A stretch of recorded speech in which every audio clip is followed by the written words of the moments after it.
Oke, soal selanjutnya, medan listrik sebesar 8.000 Newton Coulomb. Jadi dikasih tahu kuat medannya adalah 8.000 Newton per Coulomb.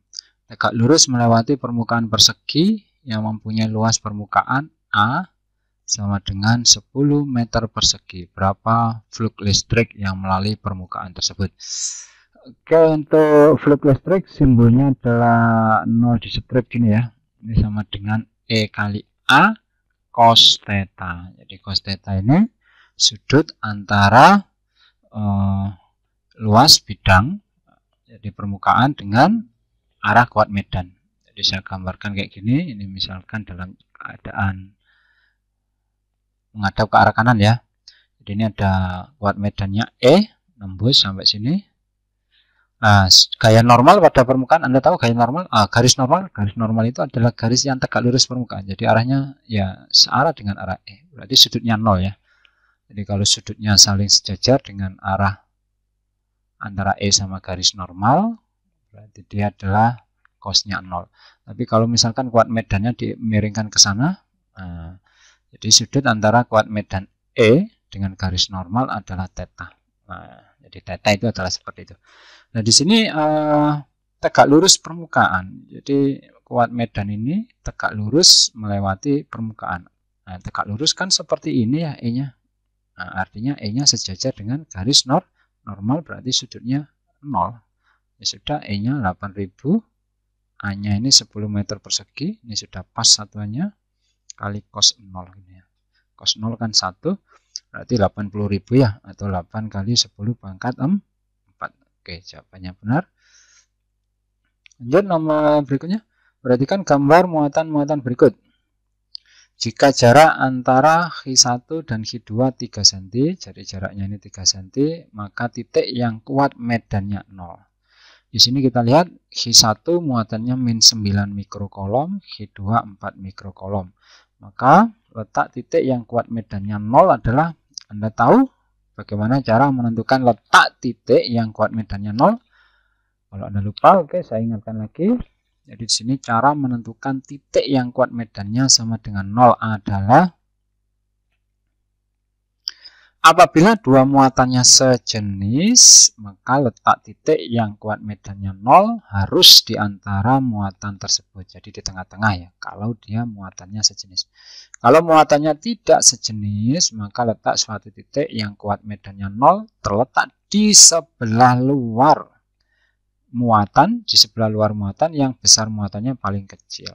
Nah, kita lihat ini muatannya min sama plus ya. Berarti ini masuk kategori muatan yang tidak sejenis. Jadi kuat medannya di sebelah luar muatan yang muatannya paling kecil. Jadi ini 9, ini 4.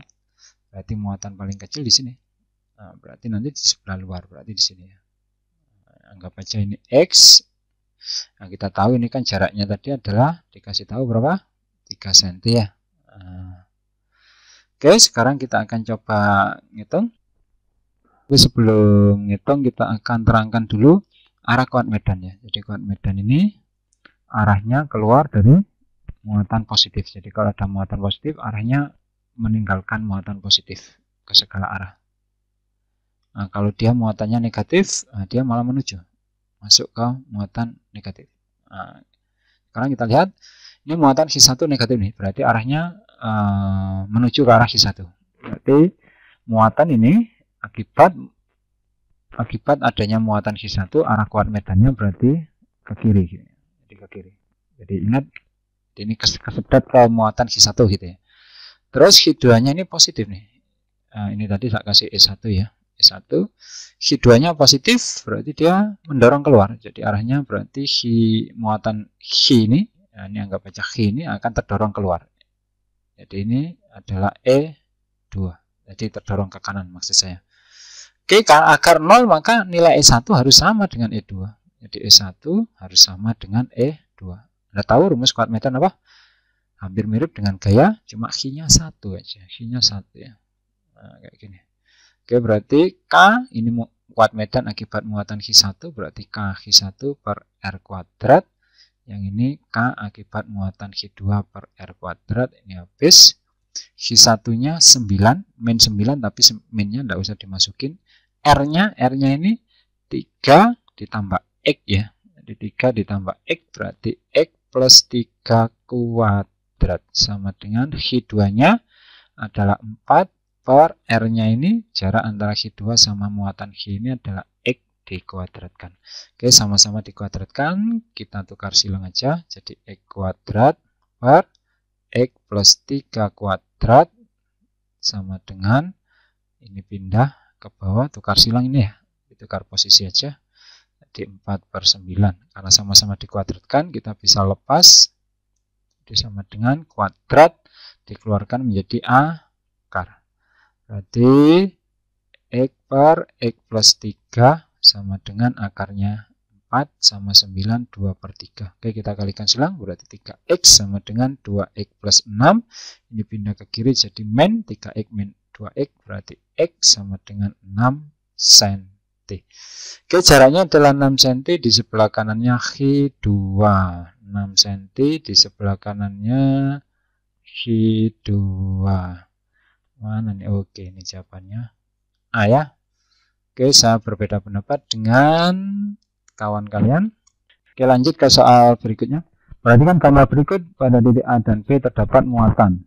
Terdapat muatan titik, jarak AB 2 kalinya AC dan AC 2 kalinya CD. Jika kuat medan di titik, jika kuat medan listrik di C sebesar E, jadi kuat medannya ini E, maka kuat medan listrik di D berapa? Ini pakai perbandingan ya, EC banding ED atau ED banding EC. Di EC itu sama dengan, oke kita lihat ya, di titik C ini kuat medan yang diakibatkan oleh, ini diakibatkan oleh muatan A dan B. Oke, sekarang ini A ini negatif, tadi saya bilang kuat medan itu masuk ke muatan negatif, berarti C ini akan ketarik ke sini. Ini adalah kuat medan yang dihasilkan oleh muatan A, terus muatan B ini bertanda positif, berarti arahnya keluar. Jadi EB kuat medan akibat muatan B ini dia arahnya keluar ya. Jadi C akan terdorong sehingga resultan yang dihasilkan oleh EC itu adalah EA ditambah EB karena arahnya searah. Kalau dua gaya searah kan dijumlah ya. Oke, kita tulis EA ditambah EB sama dengan K kali A per R AC kuadrat ditambah K kali B per RBC kuadrat.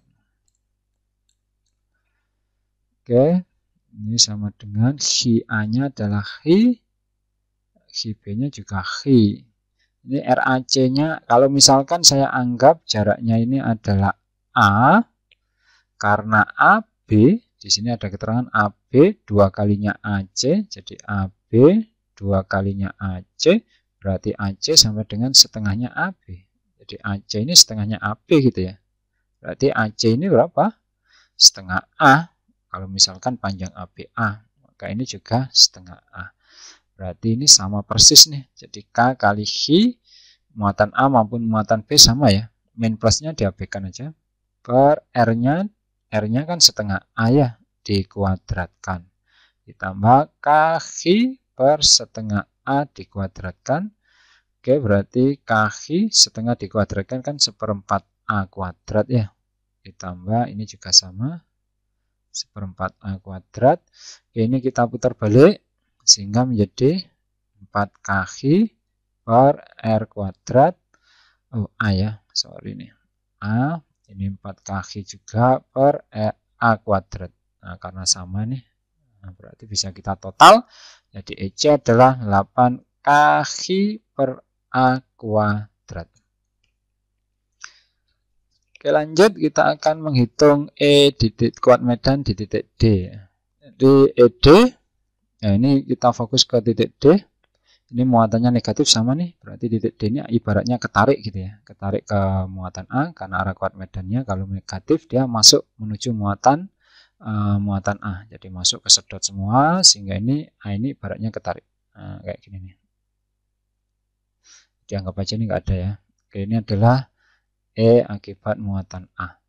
Oke, karena ini plus, ingat plus tadi meninggalkan ya, jadi keluar arah kuat medannya, jadi ini ibaratnya D kedorong. Nah, arahnya juga sama nih, arahnya juga sama, ke kiri juga, sama dengan muatan C tadi, berarti kuat medan di titik C itu sama dengan KHI A per R kuadrat ditambah karena searah ya. R-nya ini RAD, ini RBD. AD, BD. Oke.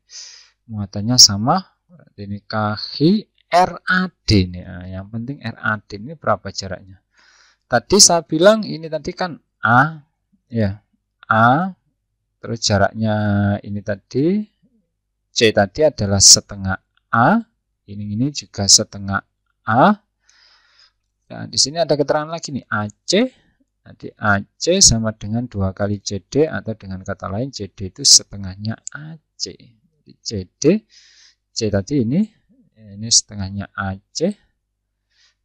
Berarti setengah kali setengah seperempat A ya. Seperempat A. Maka BD juga seperempat A nih.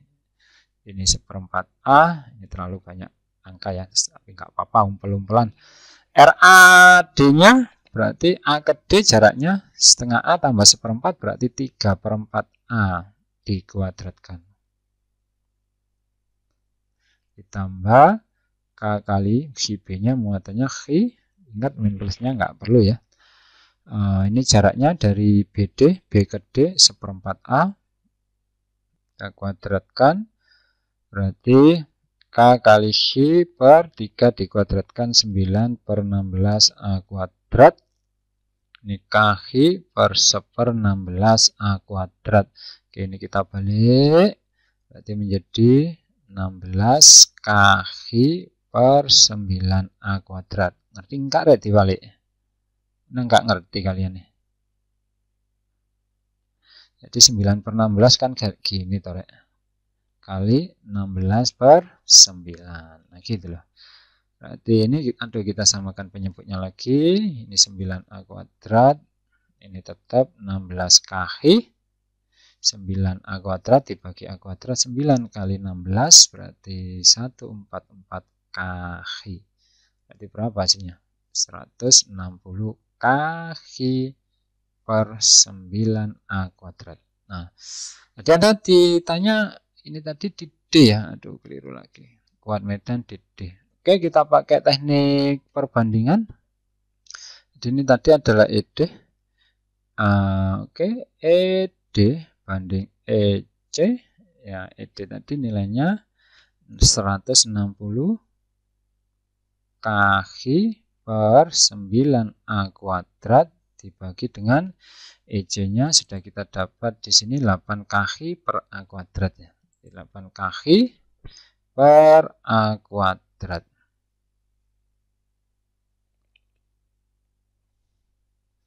Oke, kita balik berarti 160 KHI per 9A kuadrat, yang bawah kita balik menjadi A kuadrat per 8 KHI. Nah, ini habis.